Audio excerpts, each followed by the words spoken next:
할렐루야, 오늘도 좋은 날입니다. 요한복음 8장 31절에서 59절 말씀 묵상입니다. 오늘은 거짓 믿음을 버려라 라는 제목으로 말씀을 나누도록 하겠습니다. 오늘 본문에서 초막절날 예수님의 말씀을 듣고 수많은 사람이 예수님을 믿게 되었다라고 말합니다. 오늘날의 경우 이런 상황이면 대부분의 목회자들은 즉시 구원의 확신을 심어주려고 했을 것입니다. 당신은 이미 구원을 받았습니다. 하지만 그 다음 구절을 보면 예수님은 그러지 않았다는 것입니다. 31절과 32절입니다. 예수께서 자기를 믿는 유대인들에게 이르시되 너희가 내 말에 거하면 참 내 제자가 되고 진리를 알지니 진리가 너희를 자유롭게 하리라.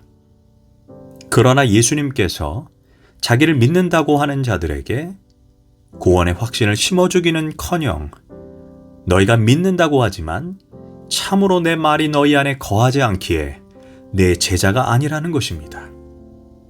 또한 참으로 내 말이 너희 안에 거한다면 너희가 진실로 진리 안에 거하게 되고 그 진리가 너희를 자유롭게 할 것이다. 그리고 더 이상 너희가 죄의 종으로 살지 않게 된다라고 말씀해 주셨습니다. 34절과 36절입니다. 예수께서 대답하시되 죄를 범하는 자마다 죄의 종이라. 종은 영원히 집에 거하지 못하되 아들은 영원히 거하나니. 그러므로 아들이 너희를 자유롭게 하면 너희가 참으로 자유하리라. 여기에서 죄의 종이란 한 번만 죄를 짓는 것을 의미하지 않습니다. 종은 주인의 말에 날마다 복종합니다.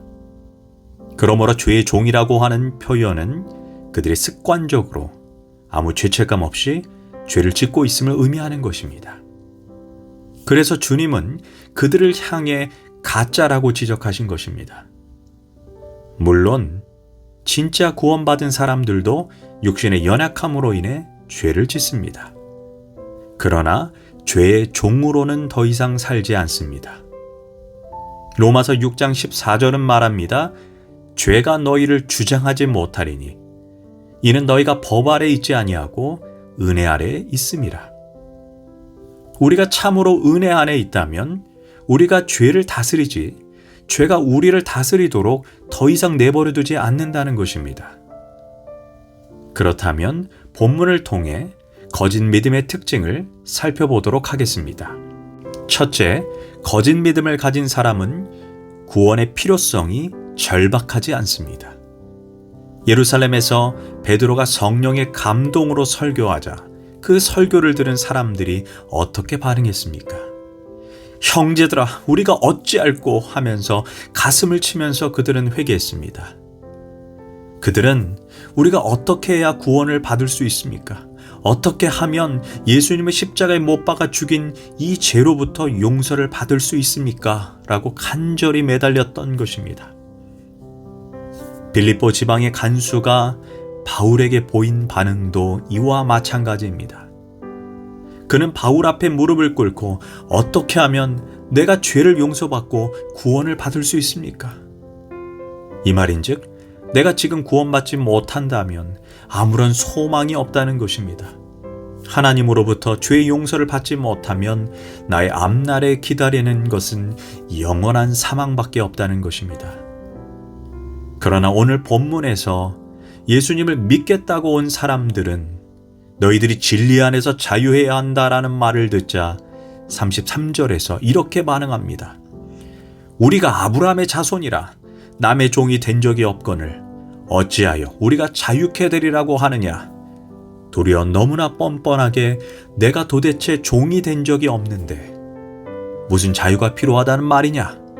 그들은 죄에 대해서 너무나 뻔뻔하게 반응하고 있다는 것입니다. 마치 감옥에만 가지 않으면 선한 사람이라고 생각하듯 남에게 걸리지만 않으면 죄가 아니라는 듯 반응을 합니다. 이들의 반응은 베드로의 설교를 들었던 사람들의 반응과 비교한다면 죄에 대한 심각성과 구원에 대한 절박함이 없다는 것입니다. 믿음이라는 것은 자신의 영적인 절박성, 즉 구원받지 않으면 나는 죽는다라는 절박성을 깊이 인식할 때 생기는 것입니다. 그러나 그들은 스스로 의인인 채 했습니다. 둘째, 거짓 믿음을 가진 사람은 하나님의 말씀을 잘 듣고 이해하지 못합니다. 37절, 내 말이 너희 안에 있을 곳이 없으므로 나를 죽이려 하는도다. 43절, 어찌하여 내 말을 깨닫지 못하느냐? 이는 너희가 내 말을 들을 줄 알지 못함이라. 이들은 예수님을 상대로 계속해서 말을 주고받지만 예수님의 말씀이 귀에 들려오지 않습니다. 이들은 예수님의 말씀에 계속해서 말꼬리를 붙잡고 늘어지고 있습니다. 일반적으로 거짓 믿음을 가진 사람들은 하나님의 말씀에 별로 관심이 없습니다. 설교도 건성으로 듣습니다. 말씀을 가르쳐도 잘 이해하지 못합니다. 그러나 정치적인 이슈나 세상 돌아가는 것에 대해 이야기하면 깊은 관심을 가지고 듣습니다. 안타까운 것은 성경에 관한 이야기, 심지어 자기 영혼에 관한 이야기를 해도 얼굴을 푹 숙이고 심지어 눈을 감고 졸기까지 합니다. 교회를 몇 년 다녔지만 하나님의 말씀의 매력을 느끼지 못하고 있다면 자신의 믿음을 돌아봐야 합니다. 셋째, 거짓 믿음을 가진 사람은 예수님이 하나님이심을 믿지 못합니다. 51절, 진실로 진실로 너에게 이르노니 사람이 내 말을 지키면 영원히 죽음을 보지 아니하리라. 그러자 유대인들이 소리를 칩니다. 아니, 믿음의 조상 아브라함도 죽었는데 그렇다면 내가 아브라함보다 크다는 것이냐? 내가 아브라함보다 더 오래 살았느냐? 아직 50도 안 된 사람이 어찌 내 말을 들으면 죽지 않는다고 건방진 소리를 하느냐? 이에 예수님이 58절에서 진실로 진실로 너에게 이르노니 아브라함이 태어나기 전부터 내가 있었느니라. 한마디로 예수님 자신이 하나님 되심을 선포한 것입니다. 아브라함의 때나 지금이나 나는 영존하는 하나님으로 존재한다는 것입니다.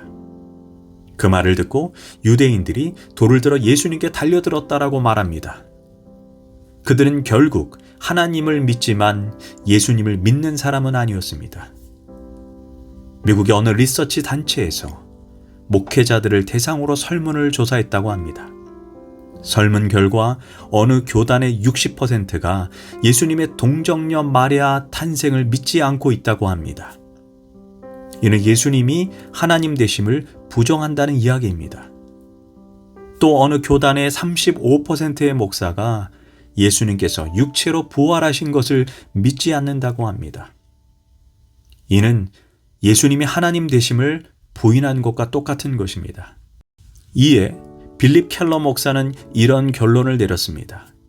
오늘날 예수 그리스도의 교회의 가장 큰 위협은 외부로부터가 아니라 내부에 있는 교회 지도자들에게서 온다. 즉 예수님이 하나님의 아들이심을 믿지 않는 지도자들이 그만큼 많다는 것입니다. 참으로 안타까운 일입니다. 넷째, 거짓 믿음을 가진 사람들은 결국 예수님을 떠나버립니다. 믿는다고 하던 유대인들이 결국 손에 돌을 들고 예수님을 치려고 했던 것처럼 결국은 예수님을 떠나갑니다. 거짓 믿음은 결국 세상으로 다시 되돌아갑니다. 이처럼 거짓 믿음은 나는 죄인이다, 나는 구원받아야 한다는 절박함이 없습니다. 하나님의 말씀을 듣지 않으려고 합니다. 예수님이 하나님이심을 인정하지 않습니다. 언제든지 예수님을 떠날 가능성이 있습니다.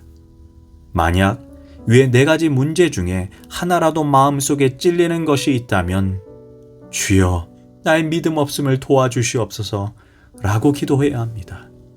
거짓 믿음이 한순간의 문제여야 하지 평생의 문제가 돼서는 안 됩니다.